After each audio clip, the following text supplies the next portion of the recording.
প্রিয় পার্শ্ব শিক্ষক শিক্ষিকাবৃন্দ, আমরা সাথে পেয়েছি ভগীরথ ঘোষ মহাশয়কে, পার্শ্ব শিক্ষক ঐক্য মঞ্চের যুগ্ম কনভেনার। আপনাকে স্বাগত দাদা। নমস্কার। নমস্কার। তো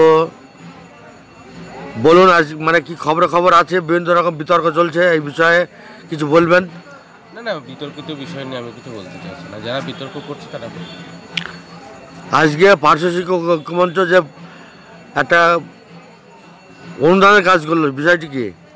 বিষয় হচ্ছে আমরা পার্শ্ব শিক্ষক ঐক্যমঞ্চের যে ফান্ড রয়েছে সেই ফান্ড থেকে আমরা বিভিন্ন জনকে আর্থিকভাবে সহযোগিতা করি। আমাদের সাথীদেরকে, বিশেষ করে যাদের চিকিৎসা সংক্রান্ত বিষয়ে সমস্যা থাকে, অর্থনৈতিক সমস্যা থাকে, তাদেরকে আমরা যৎসামান্য একটা সাহায্য করি। তো আমরা আজকে নদিয়া জেলার পার্শ্ব শিক্ষক মাননীয় ইদ্রিস আলী শেখ মহাশয়কেও আমরা 5,000 টাকা আর্থিক অনুদান আমরা দিয়েছি।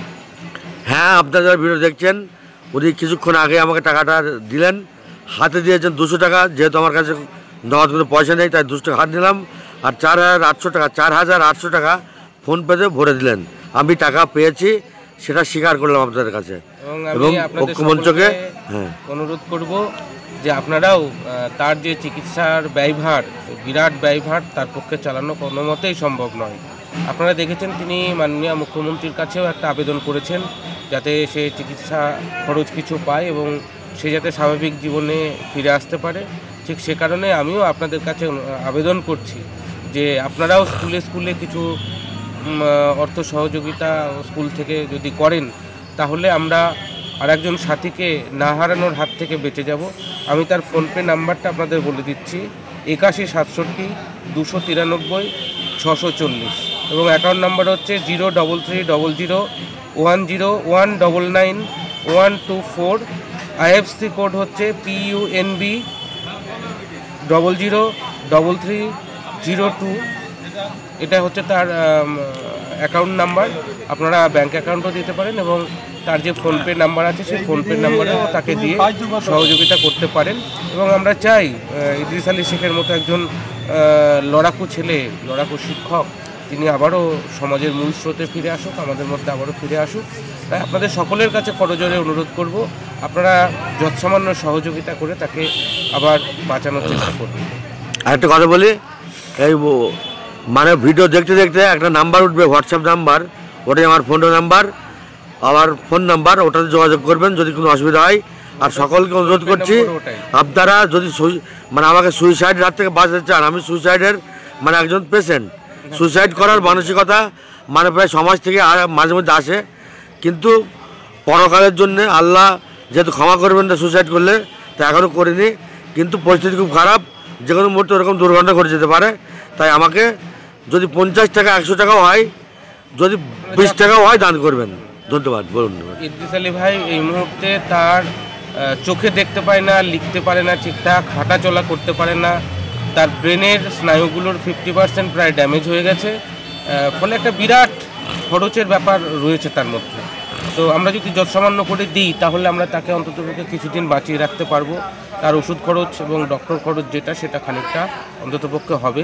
তাই আমি আপনাদের কাছে একটা মানবিক আবেদন করছি, আপনারা যে যা পারবেন একটু সহযোগিতার হাত বাড়িয়ে দিন।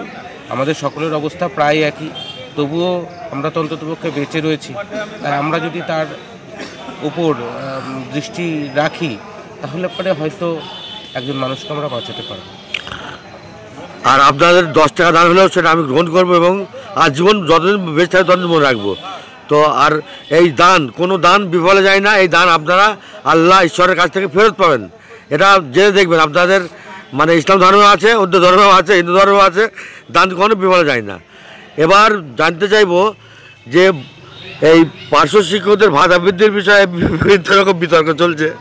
এই যে 6 তারিখের যে আন্দোলন, এই বিষয়ে একটা বিতর্ক চলছে, যদি বিষয়গুলো বলেন একটু। আমি এই বিষয়ে কোনো কথা বলতে চাইছি না, কারণ আমি আমার অবস্থান ইতিমধ্যে স্পষ্ট করেছি, আপনারা দেখেছেন।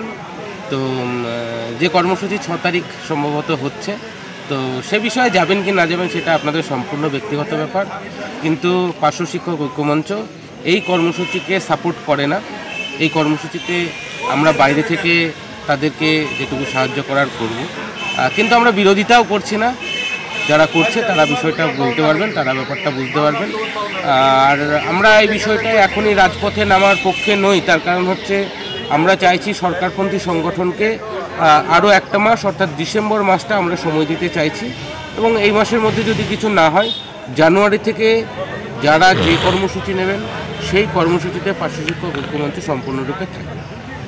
সরকারপন্থী সংগঠনের প্রেসিডেন্ট রমিউল ইসলাম শেখ কি 1 মাস সময় চেয়েছেন? অবশ্যই। আর চেয়েছেন যে 1 মাস সময় দেওয়া হোক, উনি তো 1 মাস সময় দেওয়ার পক্ষে। তার কারণ হচ্ছে আমরা প্রথমে নভেম্বর মাস অবধি ওনাকে সময় দেব সেটা সিদ্ধান্ত হয়েছিল, এবং তারপরে রাস্তায় নামার কথা এটাও সিদ্ধান্ত হয়েছিল, কিন্তু নভেম্বর মাসটা মানে একটা প্যাকড আপ পরিস্থিতির মধ্যে ছিল। উনি মাননীয় শিক্ষামন্ত্রীর সঙ্গে ডেট করতে পারেননি, কারণ ওই বাই ইলেকশন ছিল, আরও হাবিজাবি বিষয় ছিল, সে কারণে উনি করতে পারেননি।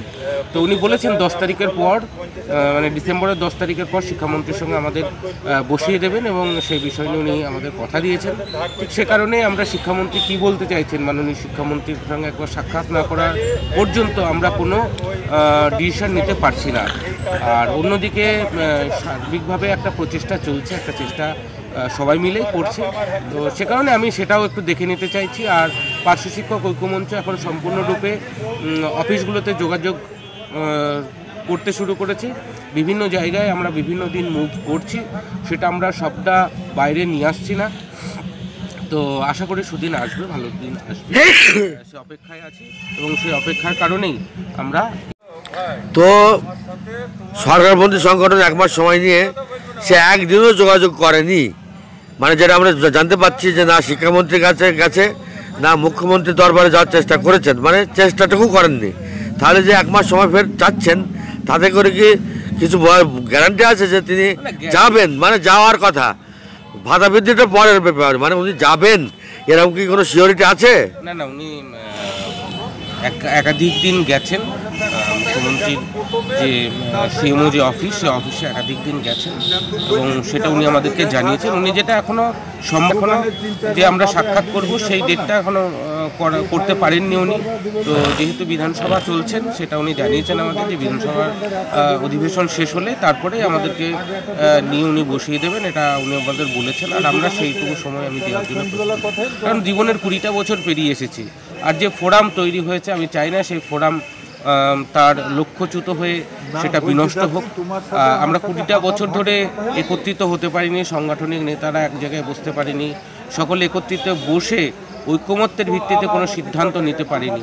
তাই ফোরাম যেহেতু গঠিত হয়েছে এবং সেখানে একটা ঐক্যমত্যের জায়গা তৈরি হয়েছে, আমরা এক জায়গায় আলোচনার জন্য অন্ততপক্ষে বসতে পারছি। ঠিক সে কারণে আমি চাইছি যাতে ফোরামটা বিনষ্ট না হয়, কারণ ফোরামটা বিনষ্ট হওয়া মানে পার্শ্ব শিক্ষকদের এতদিনকার যে সুপ্ত বাসনা সেটাকে ধ্বংস করে দেওয়া হবে, তাই আমি এটা চাইছি। রমিউল ইসলাম শেখ তো বলে দিয়েছে যে ফোরাম বলে আর কিছু নেই, মানে 30 তারিখের পর 30 নভেম্বর পর ফোরাম বলে কিছু নেই, তাহলে আর ফোরামের গল্পটা আসছে কেন? না, সেটা উনি ওনার জায়গা থেকে বলেছেন, হয়তো কোনো বিষয়ে ওনার খারাপ লেগেছে সে কারণে বলেছে। সব বিষয় ধরতে নেই, অনেক সময় আমরা না, উনি তো পোস্ট করেছে, কথার কথা না, উনি তো ফেসবুকে পোস্ট করে রীতিমতো ভাইরাল করে দিয়েছে বিষয়টা। বিতর্কের কিছু নেই, এটা ঠিক হয়ে যাবে আগামী দিনে, নিশ্চয়ই আবার আমরা একসাথে পথ চলতে পারবো, একসঙ্গে আবার বসে 41,000 পার্শ্ব শিক্ষকের পরিবারের যাতে মুখে হাসি ফোটাতে পারি তার ব্যবস্থা নিশ্চয় করা হবে, এবং সার্বিকভাবে সকলে একসাথে। এতদিন তো আমরা এককভাবে চেষ্টা করলাম, সমস্ত সংগঠনই তার মতো করে চেষ্টা করেছে, কেউ কেস করেছে, কেউ রাস্তার আন্দোলন করেছে, কেউ অফিসিয়াল যোগাযোগ করেছে, কেউ অন্যভাবে চেষ্টা করেছে, সবাই সব রকমভাবে চেষ্টা করেছে। তো আমি চাইছি যে এবার সবাই মিলে একসঙ্গে